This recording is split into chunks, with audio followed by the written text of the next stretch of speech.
my name's Jess. Welcome to Overbooked. Thank you all so much for joining me for my first review. So excited. So yes, thank you all for playing my silly guessing game on Instagram, Twitter, and Facebook. So we actually have 3 winners. Yes, so the first one is Oceanic, and she guessed on Instagram. So I will put her link down below. She's a cosplayer. She's awesome. She's in a dance group. You should totally check her out. The second one was on Facebook, and I'm going to put her Instagram actually because her Facebook might be, I don't know if it's too personal or not, but Instagram seems to be a little easier. So her name's Aqua Tiger 765, and she's also a cosplayer and does some awesome things.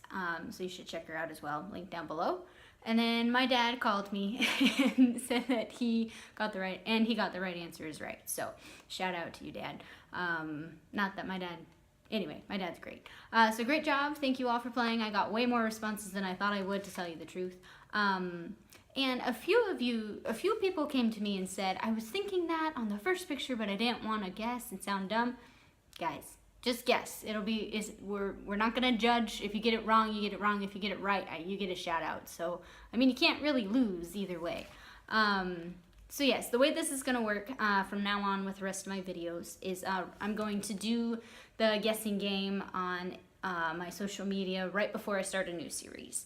Not for every single book, because it wouldn't make sense. If I'm doing a series, you know what the next book is. So anyway, yes, so that's what's going to be happening. I am going to try still to do 2 videos a week.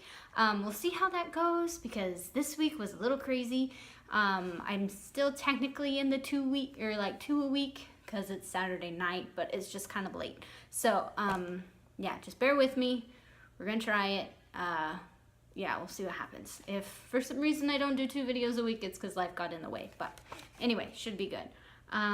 So let me check my list here. Okay, so today what I'm going to be reviewing is the original Beauty and the Beast story. It's not really a series exactly, it's only 1 book, but I'm going to kind of make it into 3 videos. So the first video is going to be the original story, second video is going to be my favorite retelling of the story, and then the third one I'm going to be comparing the 2. So yeah, we'll see what happens. So let's go ahead and dive in. The original book was written in 1740 by a French author whose name I'm totally gonna butcher, so we're just gonna go with Gabrielle. Okay, I'll put the link down below too. So for the sake of this video, I ended up buying the abridged version, which was rewritten in 1756 by, we'll try this name because it's a little easier, Jeanine Marie Le Prince de Beaumont. It's probably pronounced differently than that, but I'm English, so that's how I'm going to say it. Yes, again, I usually have the copy of the book, but so I can show it to you so that way you guys can see what it looks like, but for the sake of the video, I bought it on my Kindle just to get it faster, and some of my books will end up doing that. So I will just try to put a picture here. My husband said he could help me, so just so you guys can get an idea of what it looks like. It's only 140 pages, it's $2 on the Kindle store. I mean, come on, you can't beat that. Definitely check it out. Something interesting about this book is the author wrote it as a commentary on arranged marriages. So I thought that was really interesting. It kind of brings a new perspective to the stories, and it's kind of weird that she compares the grooms or the people you would be marrying as a beast, you know, but that's probably how it felt if you were in those situations. I don't know, I wasn't in an arranged marriage. So a note is that this is not Disney. I may do a comparison of the 2 later and way later, but not anytime soon. So in this review, in all my reviews actually, I'll be talking about 5 things. And these are kind of make it or break it for me in books. If you don't have these 5 things, I'm not going to enjoy your book, like, almost at all. Okay, I'll enjoy it a little bit, but these are what make a really good book to me. The first one is story. Second one is pacing. Third is conflict. Fourth is character development. And 5th is lessons learned. I can overlook a lot of stuff in books as long as it has these 5 things, though, that you know, pretty spot on for me. So the first one is Story. In this book, Belle has 11 siblings, which is a lot more than the Disney one we're used to.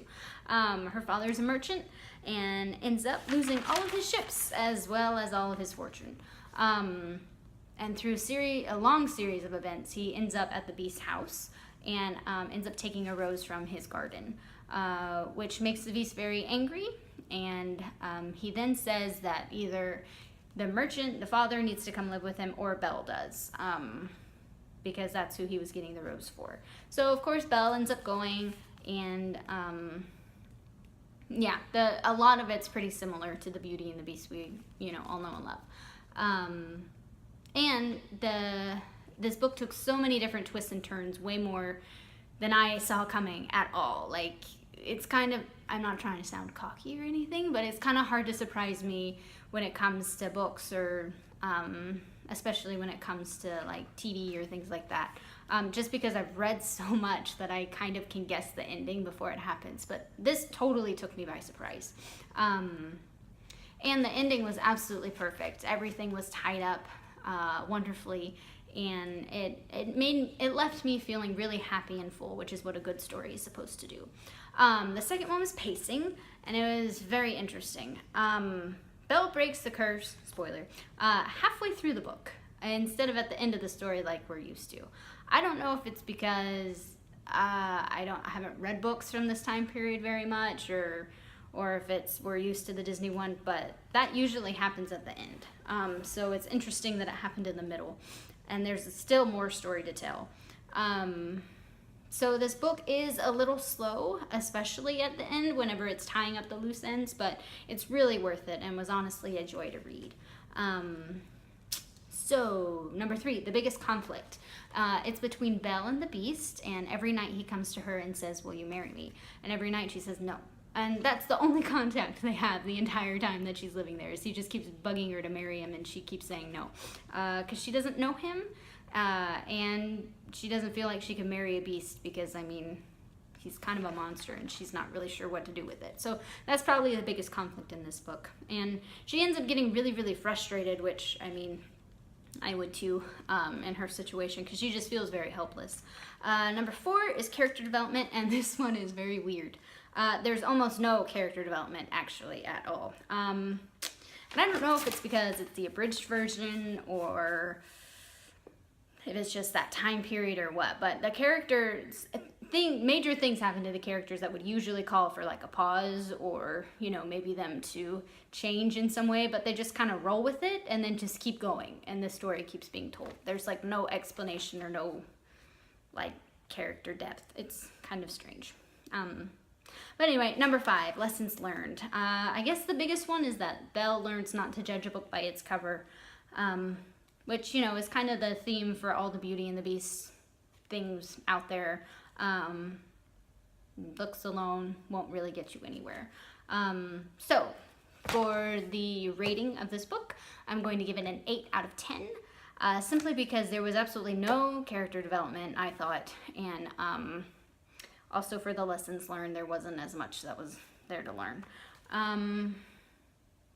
But that concludes my first book review. Feel free to comment down below if you have anything you want to share about this, or if you have any different thoughts about this story, or if you read it, please let me know. And thank you all so much for playing my silly guessing game, and be sure to follow me on social media for some more fun. If you enjoyed this review, please subscribe, and I will see you all in my next video. Okay, bye.